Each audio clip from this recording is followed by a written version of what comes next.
इनका मुंह और इनका दिल जो है ना वो दो टांगों के बीच में है। बिल्कुल ठीक है, ना कोई निकाह है ना कोई रिश्ता है, सिर्फ दोस्ती है। ठीक है, वो कहती है कि टीवी पे एक ही बंदा लगाना चाहिए और वो होना चाहिए जनाब जनाब जनाब। अस्सलाम वालेकुम। इनसाइड स्टोरी के साथ मैं मोहसिन बिलाल। अगर अभी तक आपने मेरा चैनल इनसाइड स्टोरी सब्सक्राइब नहीं किया तो इसे सब्सक्राइब कर लें और याद से बेल आइकन का बटन भी दबा लें। दोस्तों, हमारे मीडिया पर वो एंकर्स, वो तज़ियाकार, वो दानिश्वर जो दीन की सरबुलंदी की बात करते हैं, ख़त्म नबूवत का आलम बुलंद करते हैं, या बर वक्त जो गैर मुल्की अनासर हैं या मुल्क के अंदर वो अनासर हैं जिन्हें इस मुल्क का मफाद अजीज़ नहीं है, उनकी साजिशों का पर्दा चाक करते हैं, तो हम ये देखते हैं सोशल मीडिया के दौर में कि उनके ख़िलाफ़ मनफी प्रोपेगेंडा होना शुरू हो जाता है। पहली बात तो ये कि ख़त्म नबूवत के हवाले से बहुत कम एंकर्स ऐसे हैं जो खुलकर अपना मौक़िफ़ पेश करते हैं और दिफा करते हैं और आखिरी हद तक चले जाते हैं। इनमें एक एंकर, एक शख्सियत ओरिया मकबूल जान साहब भी हैं। तो हमने ये देखा है कि ओरिया मकबूल जान साहब जब ख़त्म नबूवत की ख़ास तौर पर बात करते हैं अपने किसी प्रोग्राम में, तो खुलकर बयान कर देते हैं और अहमदियों को खुलकर क्रिटिसाइज़ करते हैं, तनकीद का निशाना बनाते हैं, उनकी साजिशों का पर्दा चाक करते हैं। तो यही वजह है कि जो अहमदी कम्युनिटी है उनके सीने में कांटे की तरह ओरिया मकबूल जान साहब खटकते हैं और उनके ख़िलाफ़ मनफी प्रोपेगेंडे का कोई ना कोई बहाना तलाश करते रहते हैं। तो इन्हीं दिनों में एक ऑडियो लीक हुई है नियो न्यूज़ में। ओरिया मकबूल जान साहब के को होस्ट थे जमील फ़ारूकी, उनकी एक रवा टीवी के एंकर से बात हुई और वो ऑडियो लीक हुई। लेकिन फिर भी मैं इस मनफी प्रोपेगेंडे के बारे में कुछ चीज़ें आपके सामने रखूँगा और ओरिया मकबूल जान साहब से क्या बात हुई जमील फ़ारूकी के हवाले से वो भी आपको बताऊँगा, क्योंकि ओरिया मकबूल जान साहब के बहुत करीबी ज़राए हैं, तो इस सिलसिले में हमारे काफ़ी डिटेल उनके साथ डिस्कशन हुई। अब आते हैं कि जमील फ़ारूकी और जो रवा टीवी के साथ उनकी बातचीत हुई टेलीफोन पर, जो ऑडियो लीक हुई वो है क्या थी। पहले आप वो ऑडियो सुन लें। करता रहा हूँ जिसके एक्सट्रीमिस्ट व्यूज है। ठीक है, बिल्कुल। क्या आप इस चीज का अंदाजा लगा सकते हैं कि उस बंदे के व्यूज की वजह से मैं कहाँ खराब हुआ हूँ?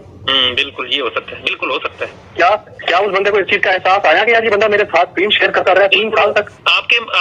बिल्कुल आपके बारे में तो मेरा अपना भी जो राय था ना वो बड़ा सख्त था। मैं कहता था कि आप बड़े इसके हाँ के साथ हाँ मिलाते रहते हैं, वो ऐसी बातें कर रहे हैं।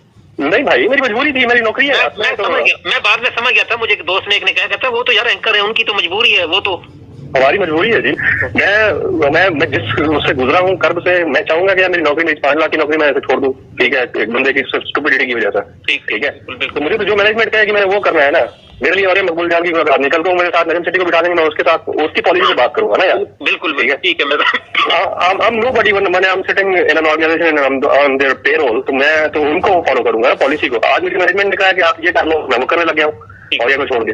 ठीक है, तो we are nobody, this is actually his view point. But the thing is, जब आप स्क्रीन पे आ रहे होते हैं तो एक बंदा नहीं आ रहा होता, 2 बंदे बैठे होते हैं। ठीक है, ठीक हो गया। यानी अगर एक बंदे पे अमेरिका में पाबंदी लगी है तो दूसरा भी उसको फेस करेगा।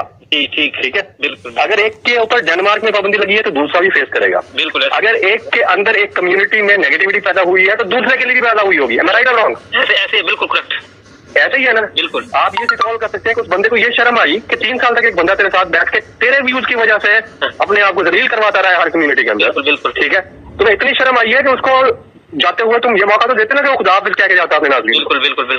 हाँ जी, बिल्कुल। आजम बोले, जाहिल आजम। ठीक है, जनाब मौसूफ की गर्दन से सरिया निकलता नहीं है। ठीक है, ऐसे आप दीन नाफिज करने की बात करते हैं। दीन के नाम पे धब्बा है बंदा। ऐसे बिल्कुल। लेकिन बात यह है कि जब आप किसी कम्युनिटी को डायरेक्ट, या एक तो peaceful community, Ahmadiyya community is most peaceful community, ये बात आपको मैं जरा क्लियर कर दूं। आप उनके बारे में जानते हैं, कुछ हैं कम्युनिटी के बारे में? मैं बिल्कुल जानता हूँ, हेड स्पीच के जुमरे में आता है, बहुत कुछ किया है इन्होंने, सारा पता है। मैं खुद बैठा होता था, मुझे मजबूरी थी क्योंकि मैनेजमेंट की तरफ से मुझे कहा जाता था कि आपने नहीं बोलना ज्यादा आगे। ठीक है, मेरा जो रोल था शो यार, मेरी नजर में ना, भले अहमदिया है, भले वो अहले तशी है या कोई और है, everybody comes under the fold of the term humanity, that's it. ठीक है, तो मेरे लिए सारे जो है ना काबिल एहतराम है, रिस्पेक्टफुल है। और उनको अगर हज़रत उमर फारूक रज़ियल्लाहु तआला अन्हु का जो फाइनेंशियल एडवाइजर था फारसी हो सकता था, पाकिस्तान में आतिफ मियां जैसा बंदा एडवाइजर बन सकता था, कोई बड़ी बात नहीं है। हाँ जी, अब मैं आपको कुछ मालूमात देने जा रहा हूँ जो आपके लिए बहुत सूदमंद साबित होगी। आप चित्रौल करने में मास्टर हैं। अच्छा, इन मौसूफ का अपना दिमाग तो है नहीं, उसकी वजह यह है इनका दिमाग है लखनऊ में, ठीक है। इनका दिमाग कोई और है हमारे दफ्तर के अंदर, ठीक है। उनका दिमाग है एक लड़की, ठीक, वो इनकी प्रोड्यूसर है पिछले 8 साल से। अच्छा अच्छा, ठीक है। नाम बताना जरूरी नहीं। हर फिर रात प्रोग्राम जो चलाती होती कभी कभार, हर फिर रात के आखिर में उनका नाम चल रहे होते हैं, वो नहीं चलाती होती, वो प्रोग्राम में नहीं आती। अच्छा अच्छा, ठीक है। तो प्रोड्यूसर है। प्रोड्यूसर का मतलब समझते हैं, जो प्रोग्राम को डिजाइन करती है। ठीक है ठीक है। 8 साल से वो बंदी इनके साथ है। ठीक हो गया। अब हमें तो शर्म आती है बातें खोलते हुए भी कि बेटी बनाकर ले जाते हैं और उसके साथ डेटे मारते हैं, बेटी बनाकर ले जाते हैं, डेटे मारते हैं, रूम करवाते हैं, बेटी के नाम में मैं बेटी के साथ आ रहा हूँ, डेटे मारते हैं, घर रोजाना घर पे पिक करते हैं, रोजाना घर ड्रॉप करते हैं, डेली। Everybody knows it. उन मौसूफा का जो बैकग्राउंड है वो हिज़्ब तहरीर से वाबस्ता रही है। एक बात, हिज़्ब तहरीर जिहादी तंजीम से वाबस्ता रही है, वो शदाई है और ये मकबूल जान के फिदाइन में से, ठीक है। समझ रहे हैं आप मेरी बात? तो हुक्म उनका चलता है, इनका मुंह और इनका दिल जो है ना वो 2 टांगों के बीच में है, बिल्कुल मौसूफ का, ठीक है। ना कोई निकाह है, ना कोई रिश्ता है, सिर्फ दोस्ती है, ठीक है। वो कहती है कि टीवी पे एक ही बंदा नजर आना चाहिए और वो होना चाहिए जनाब जनाब जनाब मैं जी, ठीक है। तो वो जब चाहती हैं, जो हुक्म करती हैं, वो वही होता है। मौसूफ का तो अकल तो है नहीं, जो इनके सामने है, जो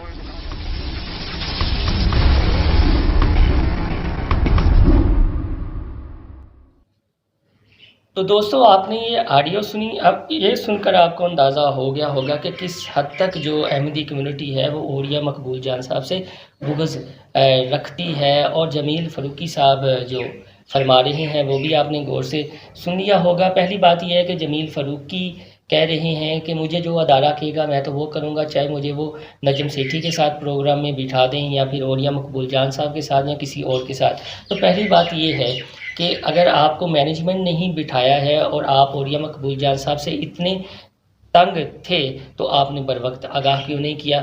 उसके बाद आते हैं आपकी ही मुनाफ़कत का एक पर्दाचार करते हैं कि नियो न्यूज़ के बाद आप टीवी में आए और वहाँ पर भी आपने ओरिया मकबूल जान साहब के साथ प्रोग्राम किए, उन्हें एज अ गेस्ट बुलाया।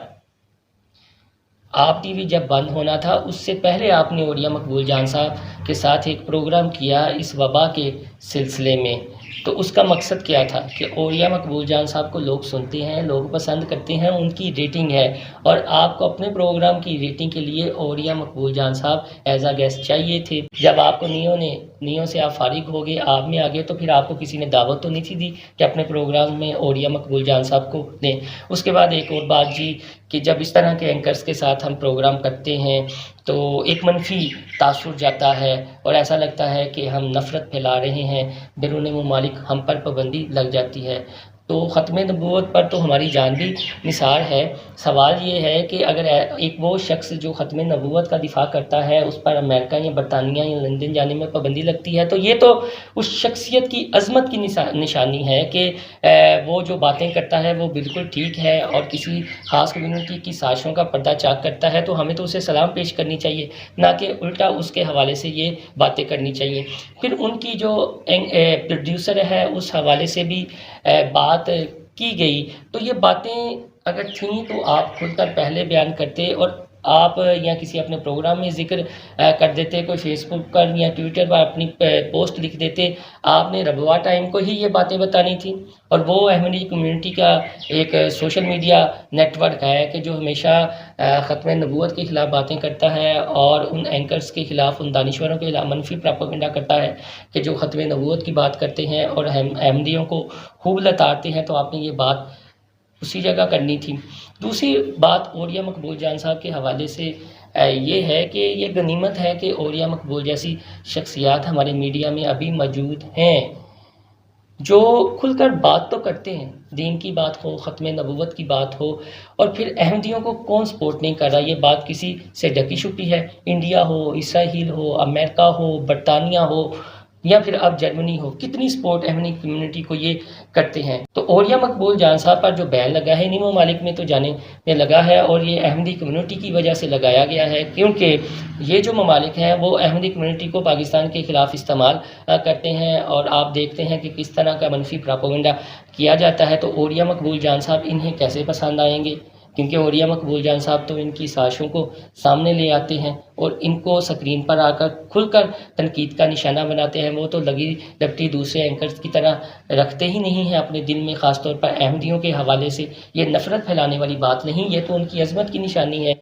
और जमील फ़रूकी ने ये जो बुग्ज़ निकाला है अपनी ऑडियो में, उसकी वजह क्या है? उसकी वजह एक टूर बनी थी और औरिया मकबूल जान साहब की बहुत करीबी ज़राए हैं, उनकी औरिया साहब से बात भी हुई है। और जो इस वक्त अहमदी कम्युनिटी के सरबराह हैं, उन्होंने तो अपनी एक तकरीब में खुलकर औरिया मकबूल जान साहब का नाम भी ले लिया था कि ये शख्स जो है हमारे ख़िलाफ़ नफ़रत फैलाता है, बातें करता है।